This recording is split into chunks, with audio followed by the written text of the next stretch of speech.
अरे भैया पाल, और आज वेस्टर्न कोर्ट नई दिल्ली में हूँ, जहाँ पर आज शेफर्ड इंडिया इंटरनेशनल की अगुवाई में आज ओबीसी महासम्मेलन का आगाज़ किया गया था, जिसमें मुख्य रूप से आज विशेष अतिथि के तौर पर पहुँचे थे पूर्व जिला पंचायत अध्यक्ष और भारतीय जनता पार्टी के दिग्गज नेता राकेश पाल जी। जिस तरीके से शेफर्ड इंडिया इंटरनेशनल की अगुवाई में जो ओबीसी का ऐलान यहाँ से किया जा रहा है, आपको लग रहा है कि समूचे हिंदुस्तान में ओबीसी को अधिकार मिल रहा है? बिल्कुल।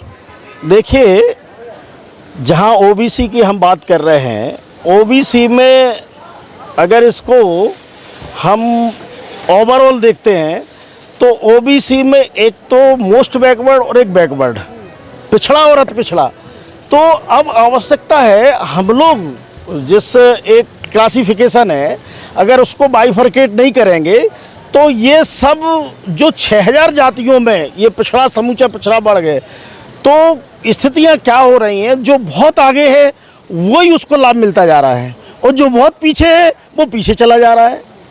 तो इसमें इसके लिए अभी एसएलपी दाखिल है, माननीय सर्वोच्च न्यायालय में भी गई है कि ये आरक्षण की स्थिति क्लियर हो जाए कि 50% से हम ज़्यादा आरक्षण नहीं दे सकते हैं।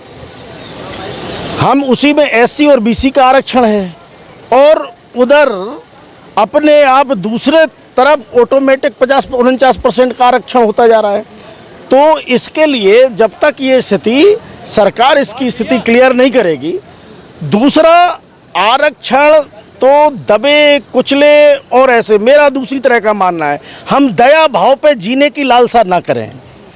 किसी के दया भाव पे और किसी पे दी हुई भीख को हम अपने खुद पर खुद ही को कर बुलंद इतना कि खुदा बंदे से पूछे तेरी रजा क्या है। हमें अपने आप को बुलंद करना है। राजनीतिक पावर जो ऐसा पावर है कि इससे हर किस्म के ताले की चाबी है, मास्टर की है। ये जो राजनीति है वो मास्टर की है अगर पावर में, और इसको पावर में मेन उसमें लाने में हम मुख्य धारा से में आने के लिए हमें क्या करना होगा, हमें अपनी जो हम यही बात तो लोगों से आज हमने अपील की है। सारे लगभग 7-8 प्रांत के लोग आज के इस कार्यक्रम में थे और जब अपना वजूद दिखाने, हम एक तरफ बात करते हैं कि पूरे देश में हमारा 10 से 11 करोड़ की आबादी हमारी है। उत्तर प्रदेश सूबे का सबसे बड़ा प्रदेश है, इसमें हमारी 1 से 1.5 करोड़ की आबादी। हम तो कह रहे 1.5 करोड़ नहीं जाओ, 1 करोड़ पर आप रुक जाइए। 1 करोड़ मान लीजिए, 1 करोड़ से 1 करोड़ प्लस है, लेकिन 1 करोड़ में आप कितने लोग ऐसे हैं जो, मैं तो कहता हूं, अगर अपने आप को पाल बघेल धनगर समाज का, रे भाई हमारे महापुरुषों ने, हमारा इतिहास गवाह है और ये महापुरुषों ने कहा कि जिसका अतीत नहीं जो याद रखता है उसका कभी भविष्य नहीं संवर सकता। जो अतीत को याद नहीं करेगा वो अपना भविष्य संवार नहीं सकता। अतीत हमारा इतना सुनहरा है कि हम हुक्मरान कौम रहे हैं, हम शासक बन कौम रहे हैं। हमारा मालवा से लेकर के दिल्ली तक हमारी रियासत रही है। 1720 से 1800 जो दशक रहा हमारा, कितना सुनहरा रहा होलकर वंशों का। लेकिन आज क्या है, जहां हम शासक बन कौम थे आज याची बन गए, आज हम हाथ फैला रहे। अरे हमें अपने उस वंश को याद करते हुए हमें अपनी ताकत का इजहार करना होगा। जब हमसे छोटे छोटे लोग, हमसे कम संख्या के लोग, छोटे का आशय मेरा संख्या से है, जो हमारे पाल बघेल धनगर समाज की यूपी में हो या देश में हो, कोई प्रदेश ऐसा नहीं है जिसमें हम नहीं हैं। कोई ऐसा प्रदेश, उत्तर प्रदेश का जिला ऐसा नहीं है जिसमें हम नहीं हैं। बहुत सी समाजें हैं जो आज अपने आप को बहुत तगड़ी हैं और बहुत राजनीति में आगे हैं, लेकिन वो पूरे जिलों में नहीं है। जो सबसे ज़्यादा ताकतवर कौम है और सबसे ज़्यादा आगे ओबीसी की कौम है, जिनका 3-3, 4-4 बार मुख्यमंत्री रहा, यादव समाज, अगर पूर्वांचल में ज़्यादा है तो पश्चिम में यहाँ मुरादाबाद मंडल, सहारनपुर मंडल, इधर आप एक विधानसभा में 5000 नहीं मिलेंगे आपको। और हम उसी एक विधानसभा में, कोई विधानसभा ऐसी नहीं है पश्चिम में कि हम जब 25,000 से कम हो। और पूरे प्रदेश में हम ऐसी विधानसभाएं जो 70, 80 हज़ार हैं एक विधानसभा में, और कोई विधानसभा ऐसी नहीं है जिसमें 5000 से कम हो। कारण क्या है कि इस समाज को तवज्जो नहीं दी जा रही है? इसके लिए वही मैं उसी पे आ रहा हूँ कि आज जो चिंतन मनन हुआ है, इस पर विचार हुआ है कि हमें अपनी आबादी का, जो हम 1 करोड़ की आबादी है, उस आबादी का अगर हमारे भाई हमारे लोग 95% सो रहे हैं, एयर कंडीशन में सो रहे हैं, चद्दर ओढ़ के सो रहे हैं और कूलर में सो रहे हैं, हवा खा रहे हैं, वो सब मौज में हैं, लेकिन 5% लोग तो हमें ऐसे पीड़ा महसूस करने वाले लोग हैं कि इतने लोग वो अपनी नासमझी में हैं, मौज में नहीं है। वो भी आज कहीं कोई किसी राजनीतिक रसूख वाला व्यक्ति नहीं है, तो 1-2 फीती का सिपाही भी अगर घर में चला जाता है तो वो एक झूठा कोई एप्लीकेशन दिया है समाज के व्यक्ति की, वो उससे 5,000 और 10,000 और 25,000 वसूल कर ले जाता है, उसका कोई सुनने वाला नहीं है। ऐसे ही तहसील लेवल पे, ऐसे ही कचहरी पे, इसी तरह थाने में। तो जो लोग जिस तरह से लुट पिट रहे हैं, लेकिन किसके वजह से, किस अभाव की वजह से लुट पिट रहे हैं कि हमने अपनी एक लीडरशिप पैदा नहीं की, या हमने अपनी एक ताकत नहीं दिखाई, हमने एकजुटता नहीं दिखाई।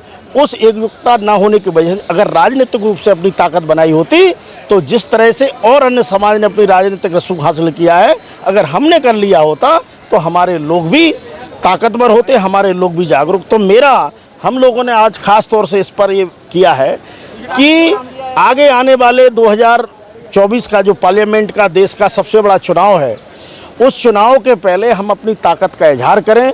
2023 में एक उत्तर प्रदेश में और फिर देश में एक राजधानी स्तर पर, देश की राजधानी और एक प्रदेश की राजधानी, 2 कार्यक्रम इतने मजबूत हों कि कम से कम हम 2-3-4% का लोग निकल के बाहर आ जाएं, और उसमें हम लोगों को, हमारे लीडरशिप को मेहनत करनी है, उन्हें लोगों में ये बताना है, समझाना है कि ये आपका सही और आपकी तरक्की का रास्ता केवल एक है, जो आपको मान सम्मान और आपको तरक्की और आपका विकास के रास्ते पर ले जा सकता है, तो वो है आप राजनीतिक रूप से मजबूत।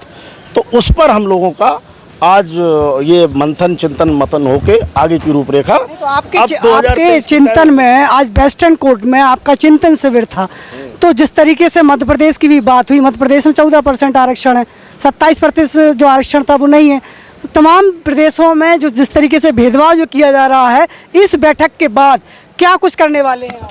अब यही हम अपने समाज के साथ जो एक अपनी ताकत बनाएंगे। भाई हमारी ताकत देखा तभी तो दूसरा कोई जुड़ेगा, जब हम ही ताकतवर नहीं है तो कोई हमारे साथ क्यों जुड़ेगा।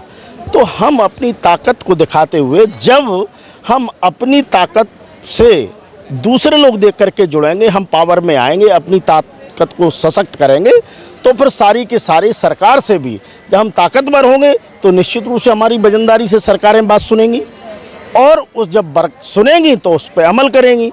तो उस पर जैसे मध्य प्रदेश में जो विषमता है, उत्तर प्रदेश में 27% है, वहाँ 14% है, अभी सरपंचों को उसका लाभ नहीं मिला है। तो ये बात भी जब हम ताकतवर होंगे तो निश्चित रूप से अपनी बात को ताकत तरीके से रख पाएंगे। तो आप अगला कार्यक्रम आप लखनऊ में करने वाले हैं क्या?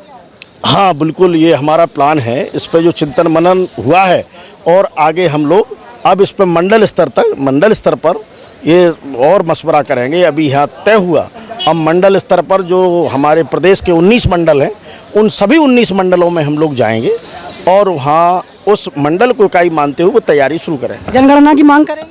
बिल्कुल, जनगणना हम तो मंडल वाइज अपनी उसी के साथ साथ जनगणना भी करा रहे हैं।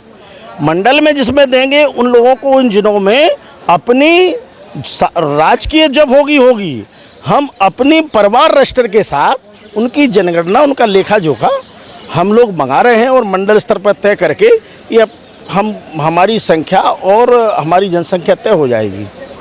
तो इस समय आपकी जन अदालत न्यूज पर नई दिल्ली वेस्टर्न कोर्ट से सीधा हमारे साथ पूर्व जिला पंचायत अध्यक्ष राकेश पाल हमारे साथ जुड़े हुए थे। अगला कार्यक्रम उनका लखनऊ में होने वाला है। जुड़े रहिए हमारे साथ। नमस्कार।